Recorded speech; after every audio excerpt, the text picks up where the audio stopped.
guys, I'm Leila. So today it's Halloween 2022, and what we're doing today is I'm going to be reading a lore story by our very own Bee King for Vagabond. It's called Tika the Vagabond Taker.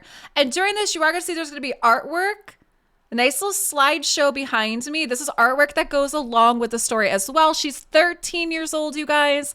Lore story for Vagabond for Halloween, and I hope you enjoy. During the First Age, in the far eastern lands of the accursed Shadowkin, was the tragic tale of the fall of Tika Hoshi.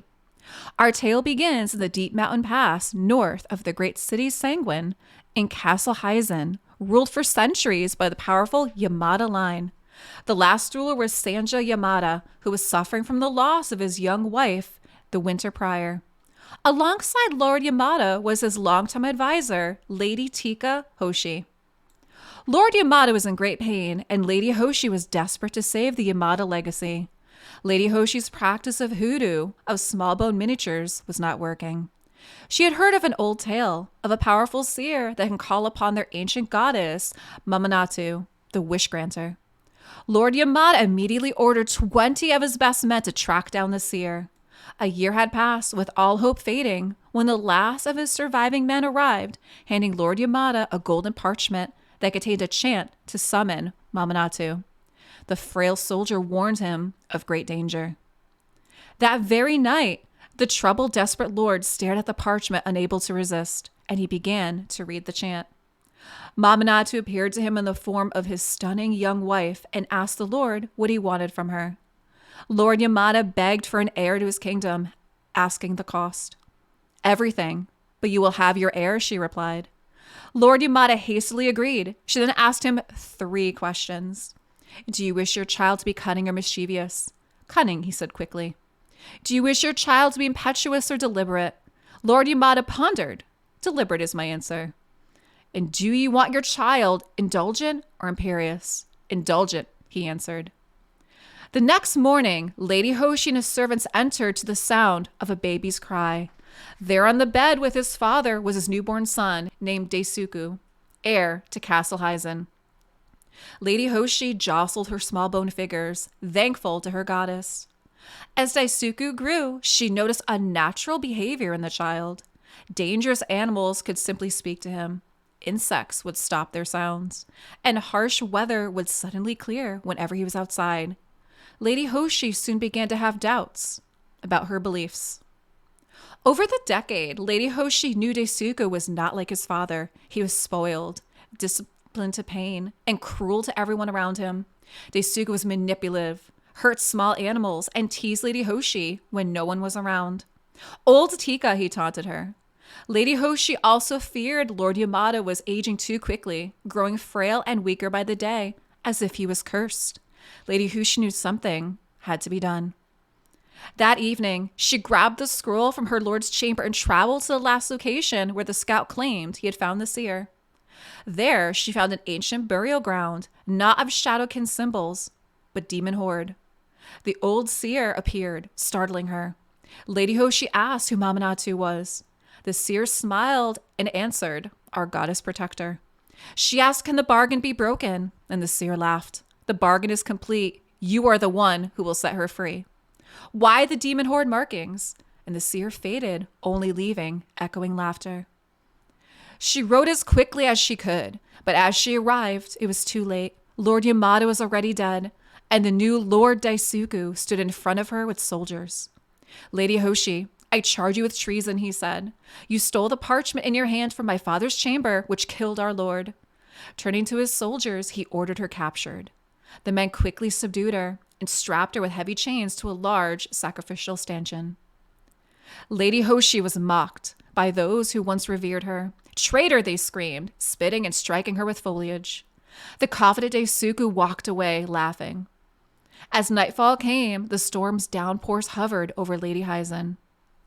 The chained Lady Hoshi grew angrier and frustrated by her plight.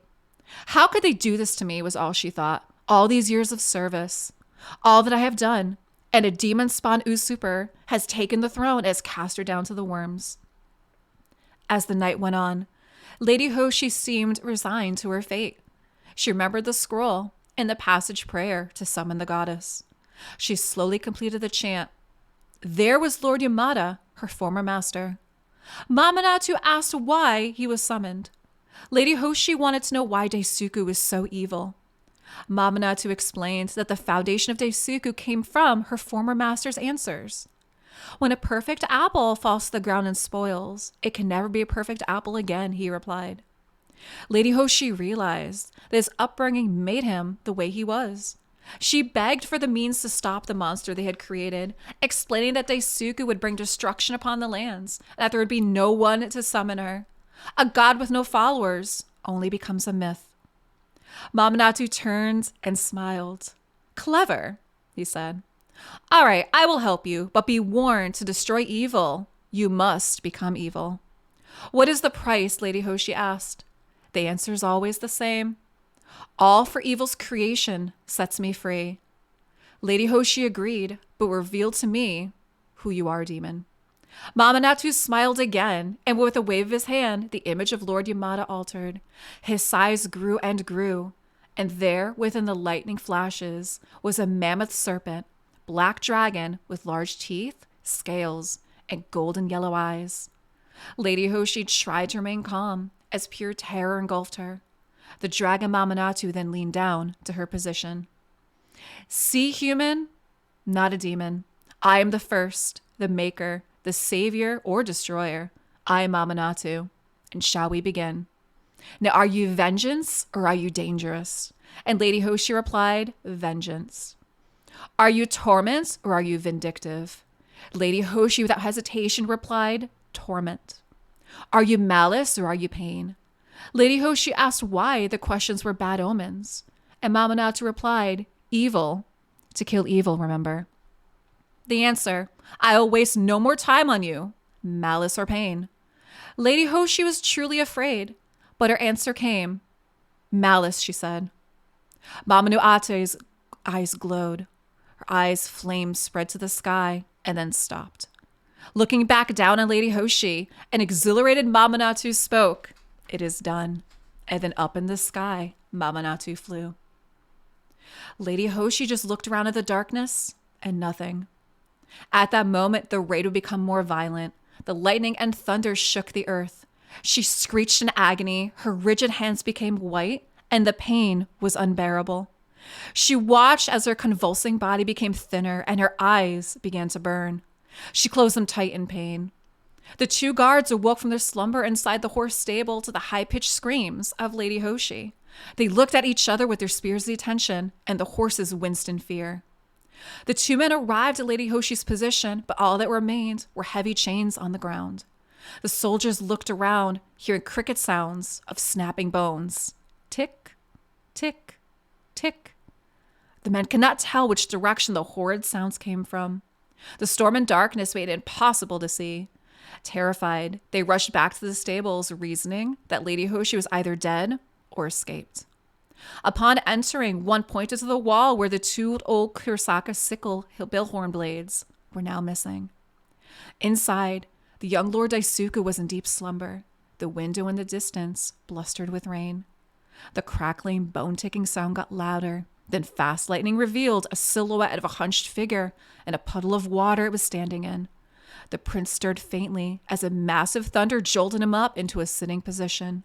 He rubbed his eyes instinctively, hearing the loud ticking sound, and he could see the dark figure on top of his bed.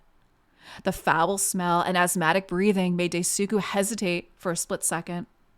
As the lightning lit up the room in flashes, Daisuku screamed at the hideous sight of what was Lady Hoshi.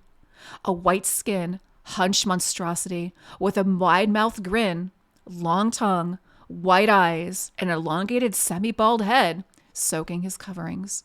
He was petrified in fear. In the darkness, the dual blades came down, hitting their mark. The creature screeched but could not speak. Only the ticking sound of a scorpion's tail could be heard. The dark, hunched figure dipped her hands in the moist puddle and reached for her forehead. The continuous motion of strokes like a painter continued with the storm's approval. The guards and servants were ranting outside, bursting into the room holding candles. They screamed at the headless figure on the bed and could hear the ticking sound fading near the window. As they raised the candles to see more clearly, the creature turned back. as the fright petrified them in place. It smiled halfway outside, with a large red circle of the blood now from her former master on her forehead, holding a basket with Lord Daisuku's dead head inside. It screeched once again and leaped into the darkness of the storm. All petrified in fear, no one could move. All they could hear was the ticking sound fading into the darkness of the pouring rain. Beware what you wish for, as our tragic cautionary tale is forever chronicled in the Book of Legends. B, that was absolutely fantastic. I have to say, the first time I read this story for myself, I truly was just blown away. B did such a good job of just adding in, like, you know, this was like a Japanese horror story is what this felt to me. It was like a Japanese horror story. So if you guys had just tuned in, it's Halloween and I was reading the fan fiction lore story for Vagabond, written by our very own B King. And she put so much just work into this. And as you guys can see, there's artwork that kind of goes a lot. Yes, that was so... It was very, very well done. So very in-depth. And it really did, like, it definitely had like a horror vibe to it, which was perfect for the Halloween season. So B, thank you so much. And if you guys didn't know, B's only 13 years old. She also wrote the Harrier lore story that Ash and I shared as well. And she has other stories she's been writing as well too. So the kid definitely has quite a bright future. It was really creepy, right? It was such a creepy story. It was very, very well done. Please leave some comments down below, guys, because, you know, I love knowing what our next generation's doing. You know what I mean? And she's got talent, you guys. She has amazing talent. I am so proud of her. And I was blown away by how good this story was for Vagabond that she wrote. So B, again, thank you so much for writing this story. And thank you very much for letting me share it. Hey, check out some more videos up here in the playlist in the top right.